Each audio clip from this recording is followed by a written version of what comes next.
एक औरत अपनी बेटी के साथ पुलिस स्टेशन पहुंचती है और रोती बिलखती पहुंचती है और कहती है, साहब मेरी ये शिकायत पर्ची है, उसे आप ले लीजिए और आप ये कार्यवाही शुरू कर दीजिए।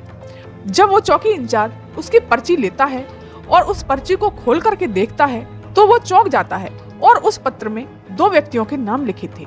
एक व्यक्ति वो होता है जिसकी जगह पर ये थाने की चौकी थी और एक व्यक्ति अनजान होता है। चौकी इंचार्ज परेशान हो जाता है और कहता है कि आपने जो पत्र में, जो इस लेटर में 2 नाम लिखे हैं, इसमें से आप एक नाम कटवा दीजिए, एक नाम हटा दीजिए।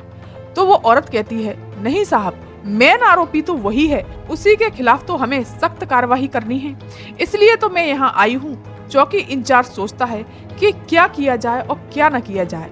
वो बहुत परेशान हो जाता है। फिर उसने क्या किया कि अपने बड़े अधिकारी से बात की, जो कि थाना अध्यक्ष था। उसने कहा कि एक महिला है जिसने पत्र दिया है, उसमें 2 नाम दिए हैं। साहब मेरी कुछ समझ नहीं आ रहा कि मैं क्या करूं। साहब एक नाम इसमें से ऐसा है कि जिसकी जगह पर ये चौकी चल रही है। तभी थाना अध्यक्ष कहते हैं कि कोशिश करो मामला इधर उधर टालने की, मामला शायद टल जाएगा। अगर वो महिला नहीं मानती है तो फिर देखा जाएगा क्या करना है।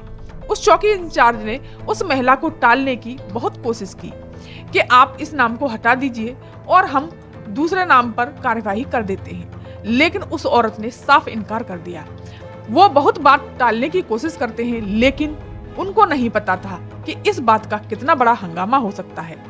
ये बात स्कूलों में फैल गई, रेलवे स्टेशनों में फैल गई, कॉलेजों में फैल गई, जगह जगह इस बात की चर्चा होना शुरू हो जाती है। इतनी चर्चा हो जाती है कि थाना अध्यक्ष और चौकी इंचार्ज को उनकी सीट से हटा दिया जाता है। आखिर कौन थे ये वो लोग और क्या थी इस औरत की कहानी, चलिए जानते हैं और जानने की कोशिश करते हैं। नमस्कार दोस्तों, मैं कृष्णा सिंह। आज की इस सच्ची घटना को मैं आपको सुनाने जा रही हूँ। ये घटना है उत्तर प्रदेश के एक जिले जो कि अयोध्या की है। वहाँ पर एक गाँव लगता है भदरसा। भदरसा एक कस्बा है। इसी के इलाके में एक छोटा सा गांव पड़ता है। वहाँ एक विधवा महिला रहती है। उसके 5 बच्चे हैं, 4 बेटियां और 1 बेटा। बेटा सबसे छोटा है, उसकी उम्र लगभग 6 वर्ष की है। वह महिला घर में अकेली कमाने वाली है। कोई भी कमाई का साधन नहीं है सिवाय एक मजदूरी के। बच्चे छोटे छोटे हैं। उसका पति 2 साल पहले ही गुजर जाता है। जुलाई 2024 का अंतिम सप्ताह होता है। उस महिला की सबसे छोटी बेटी होती है। उसकी अचानक तबीयत खराब हो जाती है। तबीयत खराब होने लगती है तो वो पेट दर्द के बारे में बताती है। जब माँ उसके पास आती है और पहुँचती है और पूछती है कि क्या हुआ बेटा, तुम इतनी परेशान क्यों हो और क्या परेशानी है तुम्हें? लड़की ने कहा कि माँ मेरे पेट में बहुत दर्द है। वो छटपटा रही थी। तभी माँ से रहा नहीं जाता और अपनी बेटी को लेकर के नजदीकी पास के हॉस्पिटल में पहुंच जाती है। वहां पहुंचती है। जब उस लड़की को दिखाया जाता है तो डॉक्टर उस लड़की को देखकर हैरत में पड़ जाते हैं। कभी वो डॉक्टर उस लड़की की तरफ देखते हैं तो कभी उसकी माँ की तरफ। डॉक्टर को समझ नहीं आ रहा था कि आखिर कैसे कहूँ इसकी माँ से, ये तो अभी मात्र 12 वर्ष की है। तभी डॉक्टर हिम्मत करता है और हिम्मत करके उस औरत से कहता है, माताजी अभी आपकी बेटी 12 साल की है और इस बच्ची के पेट में 2 महीने का बच्चा है। जैसे ही ये बात सुनती है, माँ के पैरों तले जमीन खिसक जाती है। ऐसा कैसे हो सकता है? मेरी बेटी अभी 12 साल की है, बहुत ही मासूम और बहुत ही छोटी है। उसके पति की 2 साल पहले मृत्यु हो जाती है। कमाने के लिए केवल मजदूरी ही एक सहारा है, जो कि सभी लोग, बेटियां और माँ मिलकर करते हैं। माँ उसकी बहुत ही बिलक बिलक कर रोती है और रोते रोते अपनी बेटी के पास पहुंच जाती है और अपनी बेटी से और बड़े प्यार से, विनम्रता से पूछती है कि बेटा तुम्हारे साथ क्या हुआ। उसे अपने गले लगाती है और उसके सिर पर हाथ फेरते हुए कहती है कि क्या बात हुई है, कुछ ऐसा हुआ है तुम्हारे साथ, क्या हुआ है, वो बात तुम मुझे बताओ। तभी वो लड़की अपनी माँ से गले मिल करके लिपट लिपट करके रोती है और कहती है, 2.5 महीने पहले की बात है कि मैं मजदूरी करने के बाद घर लौट रही थी। रास्ते में एक दुकान पड़ती है बेकरी की।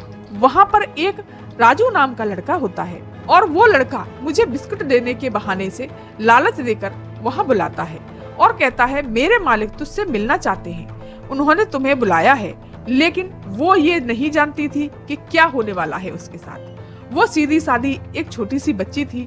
वो वहाँ चली जाती है, उस राजू के बहकाने में आ जाती है और उस दुकान में पहुँच जाती है। उसे कुछ बिस्किट खाने को दिए जाते हैं और कुछ चीज ऐसी दी जाती है जिसमें नशा होता है और वो लड़की बेहोश जैसी हालत में हो जाती है। इस बेकरी का जो मालिक होता है, दुकान जिसकी होती है, वो समाजवादी पार्टी से जुड़ा हुआ होता है। वो उस लड़की के साथ रेप करता है। जब वो बलात्कार कर रहा होता है तब वो राजू उसके पास खड़े होकर के उसकी वीडियो बना रहा था। मालिक उसका घिनौना कृत्य कर लेता है तो उसके भी अरमान जागने लगते हैं। वो भी गंदा काम उस लड़की के साथ कर लेता है। उस लड़की का वीडियो उसके पास होता है और उस लड़की को डराया जाता है, धमकाया जाता है कि अगर ये बात तूने किसी से कही तो ये वीडियो हम सोशल मीडिया पर अपलोड कर देंगे, वायरल कर देंगे। तो फिर कहीं की मुंह दिखाने लायक नहीं रहेगी, किसी से बात करने लायक नहीं रहेगी। ऐसे बहसी दरिंदे यही नहीं थमे, आगे क्या करते हैं कि उस लड़की को उस वीडियो का हवाला दे करके उस वीडियो के माध्यम से बार बार बुलाते हैं और बार बार उसका रेप करते हैं। और वो लड़की बिना किसी को बताए वहाँ जाती रहती है। जब माँ से ये बात करती है तो माँ सीधे पुलिस चौकी में जाती है शिकायत पत्र लेकर और कहती है कि मेरी बेटी के साथ गंदा और घिनौना कृत्य हुआ है। राजू और मोहित खान ने ये घिनौना काम किया है, जो कि एक बेकरी की दुकान है और वो बेकरी चलाते हैं। समाजवादी पार्टी से भी वो ताल्लुकात रखते हैं। वो व्यक्ति समाजवादी पार्टी का नगर अध्यक्ष है। जैसे ही चौकी इंचार्ज बात सुनकर हैरान और परेशान हो जाते हैं। असल में चौकी मदरसे में चल रही थी, वो इसी मुख्य आरोपी के कमरे पर ही चल रही थी। तभी पुलिस वाला कहता है कि मालिक का नाम हटा दो, सिर्फ नौकर का नाम रखो, तब मैं इसमें कार्यवाही आगे करता हूँ। तभी महिला बोलती है कि मुझे तो दोनों आरोपी के खिलाफ कार्यवाही करनी है, क्योंकि मेरी बेटी ने कहा है। चौकी इंचार्ज बहाना बनाने की कोशिश करता है। फिर वो थाना अध्यक्ष के पास जाती है और वहाँ भी तरह तरह के बहाने बनाए जाते हैं। आखिरकार वो लोग FIR दर्ज नहीं करते। जब वो महिला उसी इलाके में एक महिला होती है जो कि समाज सेवा का कार्य करती है, पास जाती है और सारी कहानी बताती है और उस महिला के साथ सीधे थाने चौकी पर पहुंचती है और वो महिला कहती है कि आप लोगों ने FIR दर्ज क्यों नहीं करी और क्यों नहीं कर रही हो।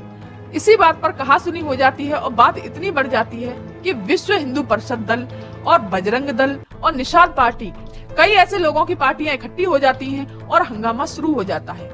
धीरे धीरे हंगामा इतना बढ़ जाता है कि ये अखबारों में निकलने लगता है, सोशल मीडिया पर वायरल हो जाता है, टीवी चैनलों पर भी ये चलने लगता है।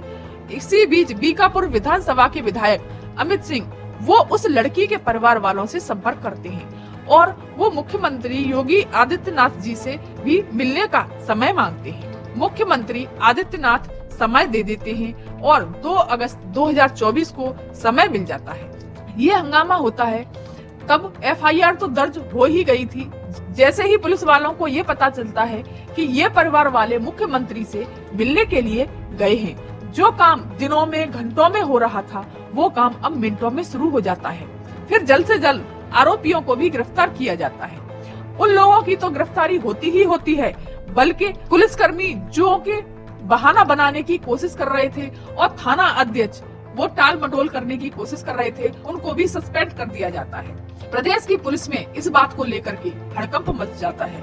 बात यहीं तक नहीं थमती, जब योगी आदित्यनाथ विधानसभा में खड़े होकर के सारी बात उस लड़की के बारे में बताते हैं कि एक लड़की 12 साल की बच्ची के बारे में सब कुछ कहते हैं कि मेन आरोपी उसका समाजवादी पार्टी से लिंक है, लेकिन कोई उस पर एक्शन नहीं होता और साथ ही और ये कहते हैं कि वो व्यक्ति सांसद की टीम का है, इसलिए उस पर कोई कार्यवाही कैसे हो सकती है। बस इतना बोलते ही जाहिर सी बात है कि फिर मामला सोशल मीडिया और पूरे देश में ये मामला चर्चा का विषय बन जाता है।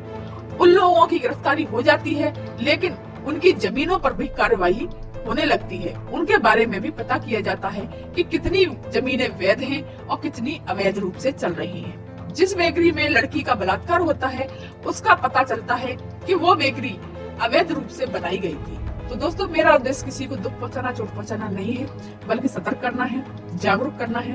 धन्यवाद।